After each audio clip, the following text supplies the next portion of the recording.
Halo, Assalamualaikum warahmatullahi wabarakatuh. Jumpa lagi dengan saya, Freddy Sudaryanto, di channel YouTube-nya Freddy Sudaryanto Spot, masih seputar kasus Jalan Cagak Subang. Pagi ini saya akan coba membahas kasus Jalan Cagak Subang. Sebelumnya, seperti biasa, saya ucapkan banyak terima kasih kepada rekan-rekan yang sudah subscribe dan menonton di channel YouTube saya. Saya ucapkan banyak terima kasih, semoga kebaikannya dibalas Allah Subhanahu wa Ta'ala dengan rezeki yang banyak, berlimpah, dan barokah. Amin ya Rabbal 'Alamin.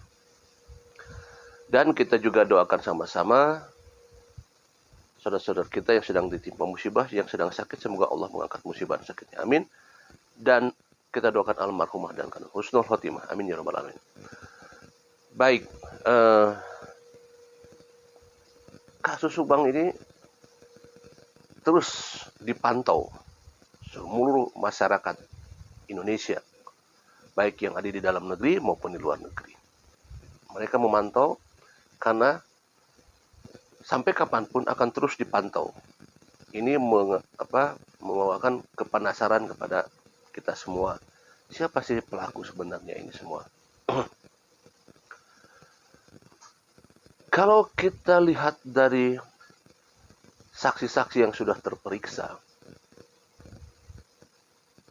jadi sekarang masyarakat fokusnya ke beberapa saksi ya. Saksi kan sudah sampai sekian banyak ya. Tapi kita fokusnya ada ke saksi-saksi yang memang selama ini sering terperiksa. Mulai dari Pak Yosep, Danu, Kang Yoris, ya. Kemudian ke bawah-bawahnya ada Bu Mimin, ada Wahyu, Kosasi, Opik, ya, Arigi. Itulah saksi-saksi yang memang sering terpantau di media dan sering masuk ke dalam BAP. Nah, kalau kita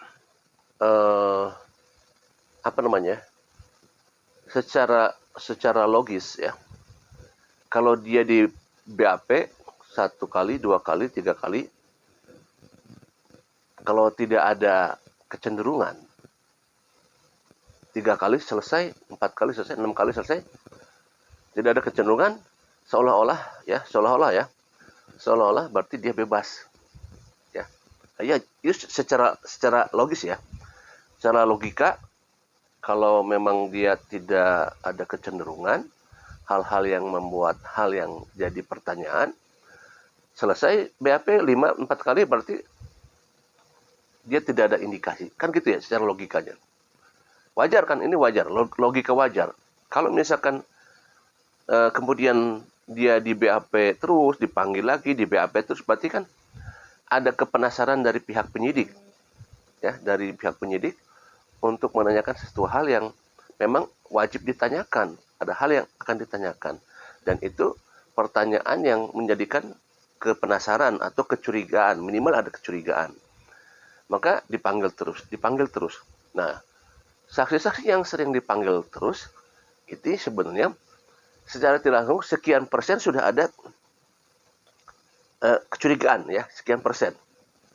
Karena karena selalu dipanggil, berarti kan secara tidak langsung ada kecurigaan. Tetapi kecurigaan itu ya bisa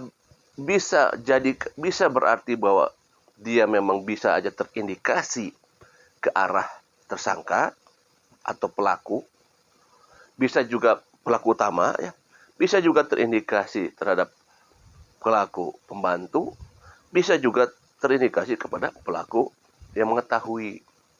Nah, itu kan banyak ininya.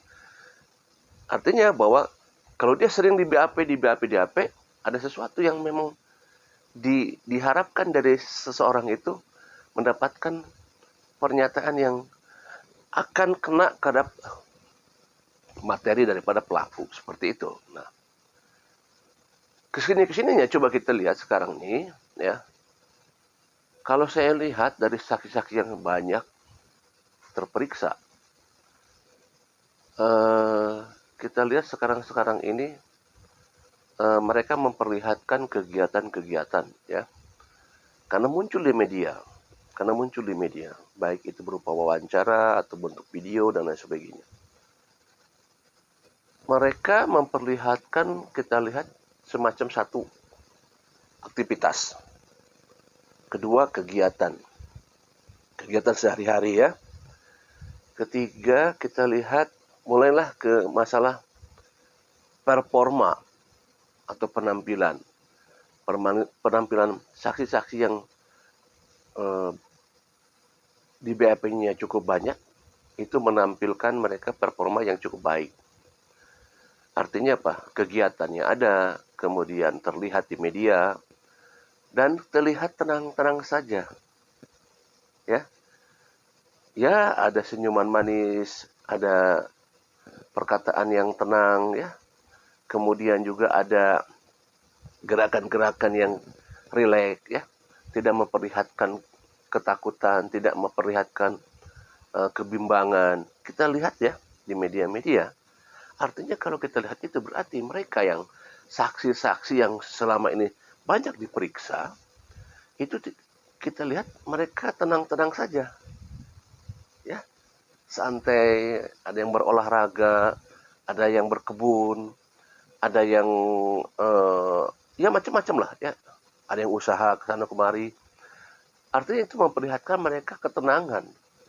Seolah-olah memperlihatkan kepada masyarakat bahwa kita tidak salah loh. Seolah seperti itu ya. Kita bebas loh.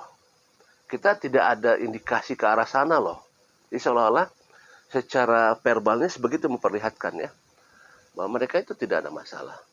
Ya itu kembali lagi bahwa salah dan benar adalah ada pihak kepolisian. Tapi kalau kita lihat, apalagi ada saksi yang, saya lihat ada saksi yang ditanyai oleh host daripada salah satu channel, dan itu meyakinkan sekali. Dan kita dengar ya, itu salah satu keterangan dari saksi yang ditanyain oleh salah satu host ya. Coba kita dengarkan ya.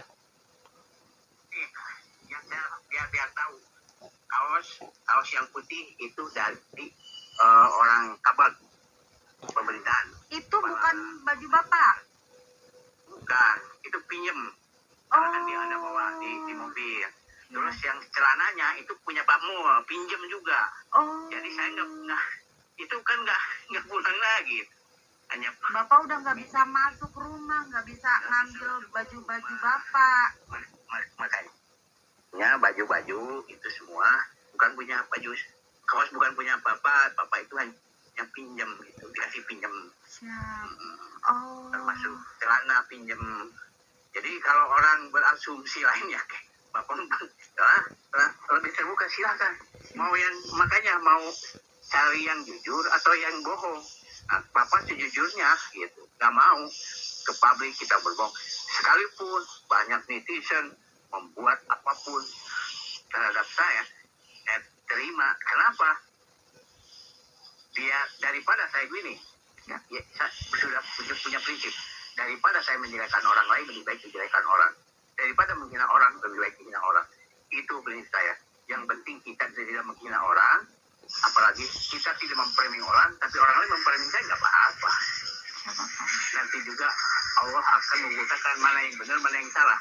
Nanti, makanya saya siap dan tantang siapapun yang itu, maaf ini sekali lagi, saya berani. Nanti yang akan memutuskan dalam persidangan nanti ada di pengadilan. Maaf sekali lagi, kepada polisi bisa berbohong, kepada jaksa bisa berbohong, tapi nanti di pengadilan tidak ada bisa berbohong. Itu ada yang menarik. Kata-kata terakhir yang ada menarik ya.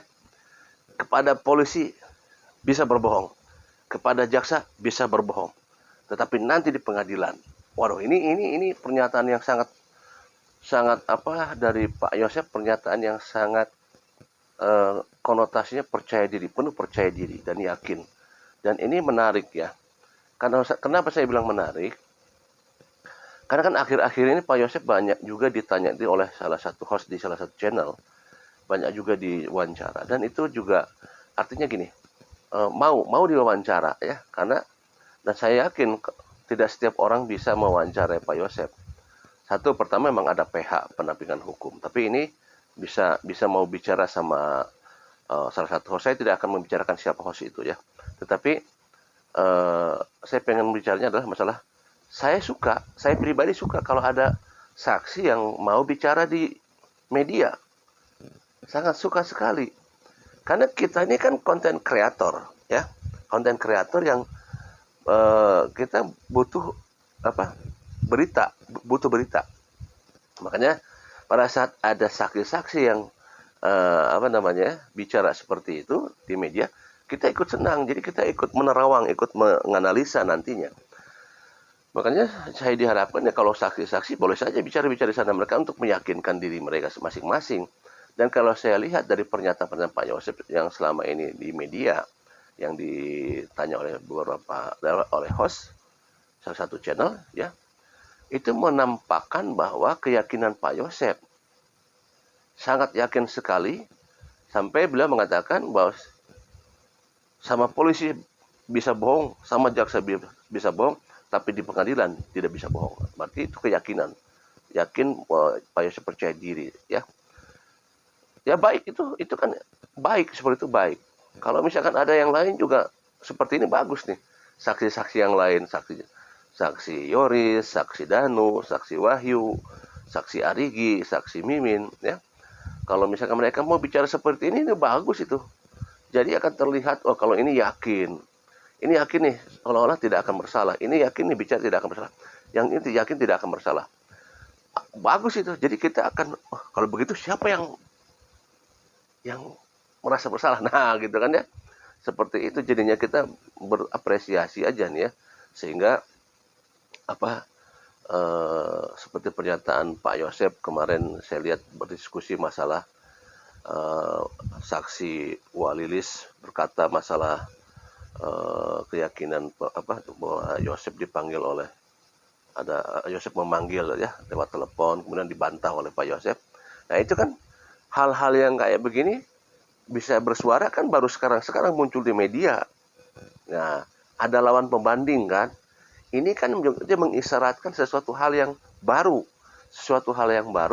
dan akhirnya kita berpikiran baru di situ, kita mengembangkan pikiran kita. Oh, ternyata ini salah, oh ini ternyata salah, oh ini bohong gitu kan.